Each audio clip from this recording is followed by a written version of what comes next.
In the age 763, peace had returned to the Earth. Unsung heroes, led by the Super Saiyan Goku, had saved the world from an evil galactic tyrant. Everything seemed pretty hunky-dory until a mysterious time traveler showed up out of nowhere with a grave warning. In just 3 years' time, 2 deadly androids would rise up and ravage the Earth, all while wearing the mark of the long-forgotten Red Ribbon Army.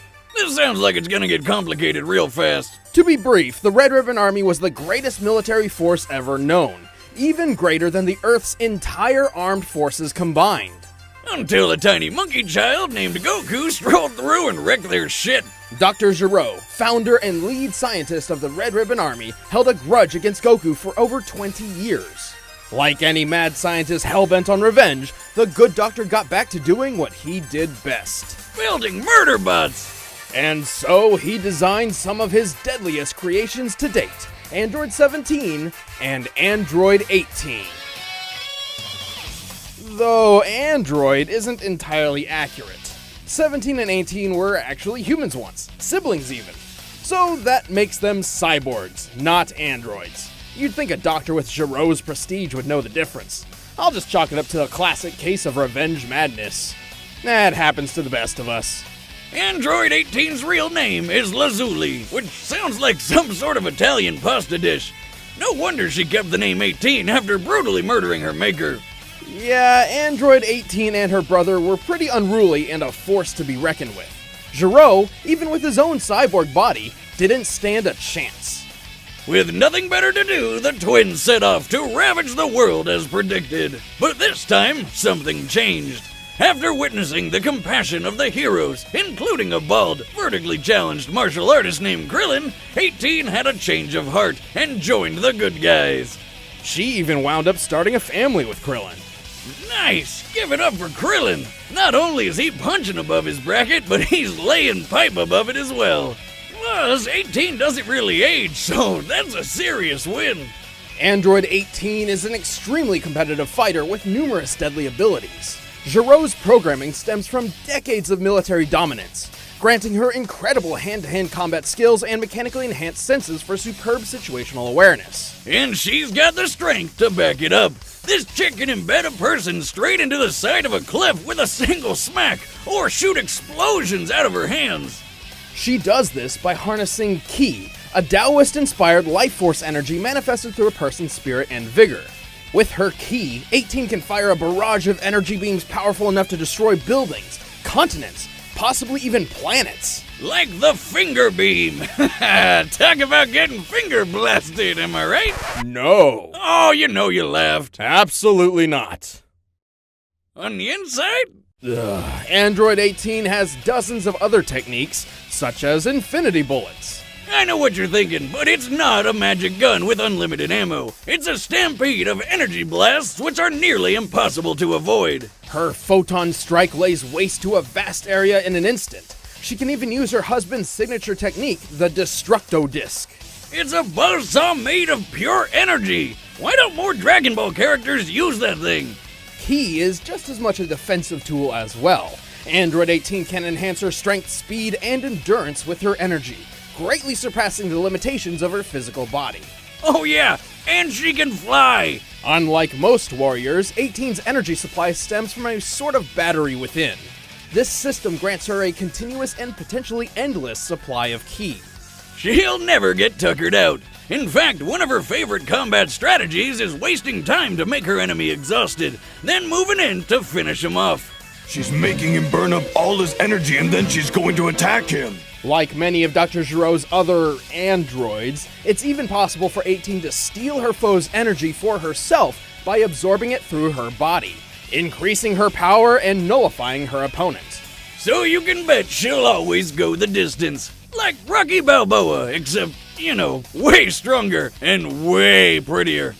18 is tough enough to deflect Goku's Kamehameha attack even while he's in Super Saiyan Blue form. Also, she can kick hard enough to break Super Saiyan Vegeta's arm. What's so impressive about breaking an arm? You broke yours once just by falling out of your chair. You might have missed the Super Saiyan part there. Vegeta's extremely high ki levels improve his body to support an impressive amount of weight. Leading up to the fight, Vegeta was training in 450 times gravity, making his weight about 55,000 pounds. That means the tibia in his leg would be supporting over 40,000 pounds, the equivalent of 8 pickup trucks. Damn, I wish I had bones like that. I could fire so many bazookas and never have to worry about falling down. On top of that, she's able to use her constant supply of ki to easily match the speed of a Super Saiyan. We've previously established that an Ascended Super Saiyan can fly approximately 340,000 miles per hour, so it's reasonable to believe 18 can do the same. Man, this ki stuff is seriously awesome. Maybe I should start meditating or something. Do you even know how? Yeah, all I gotta do is get drunk and sit on the floor crisscross applesauce style, right?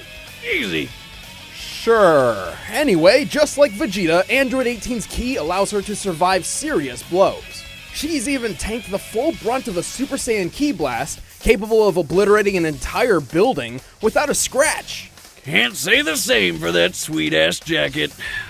Man, 18 is awesome. Awesome? Yes. Unstoppable? Not at all. Android 18 is unfortunately susceptible to a number of weaknesses, including her own programming. Fearing her unruliness, Zero designed her with a remote shutdown system in place, one that both he and Krillin's friend Bulma were able to exploit. Wow, so this little thing will stop them, huh? On top of that, 18 has a reputation of being cold and apathetic. Although this is mostly just a guise, as she's always ready to defend her friends and family from threats. She even joined Goku, the man she was originally programmed to kill, for an interdimensional tournament bent on saving the universe from annihilation. It's safe to say the Super Saiyans are not the only blondes protecting the planet. Believe me, when she gets that look in her eye, you better hold on to your Dragon Balls. I know I'm being hard on you, but it's the only way you'll learn. For decades, the robotic war between Dr. Light and Dr. Wily left destruction in its wake. No matter how many machines Wily created in his quest for world domination, Dr. Light's own Mega Man was always there to stop him. But like any successful genius, Dr. Wily was determined to have the final word, even if it came from beyond his grave. Wily put all the smarts he could into creating the best robot he'd ever built. Its name was Zero. Dr. Wily's plan to create the world's most powerful robot succeeded all too well. Designed for combat and violent by nature, Zero was primed to put Wily back on top. Just one problem. Because of a glitch, Zero was totally disobedient to Dr. Wily and attacked him. I mean, I don't blame him. If that face was the first thing I saw when I woke up, I'd probably punch it too. Or send it back to the bar whence it came. How sad, all that hard work wasted over a single programming flaw. Wily was forced to seal Zero away, and he wouldn't be discovered for another 100 years. But a long nap wasn't enough to calm him down. When he woke up, he wasted everything around him, until he was stopped by Commander Sigma, the leader of the peacekeeping Maverick Hunters. Sigma may have stopped Zero, but then things got complicated. For some reason, Zero's stasis pod also contained a mysterious virus. The virus infected Sigma and, for some reason, swapped Sigma and Zero's morality alignments. So Sigma turned evil and Zero turned good, just like Robot Freaky Friday. Being a good guy now, Zero joined the Maverick Hunters, making it his mission to eliminate any machine which posed a threat to the world. Because what else are you gonna do in Robot World but fight crime with a laser sword? He's certainly well equipped for the job. The Z-Buster is Zero's go-to long-range weapon, with both rapid-fire and charge energy shots. He's also got tons of deadly spears, hammers, and chains, but his favorite weapon is his trusty energy sword, the Z-Saber. The Z-Saber is arguably Zero's most essential weapon. With it, he can cut other machines down to size with a wide variety of grounded and airborne strikes. Furthermore, he can enhance his blade by mimicking the power of his enemies. This lets him use the Z-Saber for attacks imbued with fire, ice, electricity, and even metal.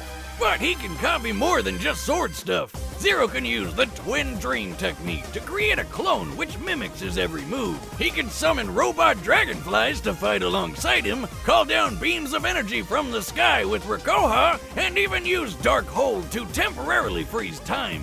If necessary, Zero can activate Black Zero mode. This form halves his defense in order to double his attack power and quadruple his speed. He can also transform into the stronger and faster Absolute Zero. Yes, that's what it's called. In this form, he loses access to his Z-Sword and acquired abilities, but he gains razor-sharp claws and the power of flight. Check out those bat wings! You know, with all these cool powers, he's pulled off some crazy shit. He's defeated dozens of Mavericks and even Sigma himself multiple times. Not to mention stopping dozens of other threats to the entire planet, such as when Eurasia, an enormous city floating in space, fell to Earth in a crash course similar to the asteroid which annihilated the dinosaurs. But that's okay, Zero took care of it. How? By flying a space shuttle right into it like a badass. And he survived. Suck that, Asteroid City. Moreover, it's important to remember Zero was specifically built to be far superior to the original Mega Man. We've analyzed Mega Man before, and learned he could keep up with the speedy Quick Man and catch a 60,000-ton castle.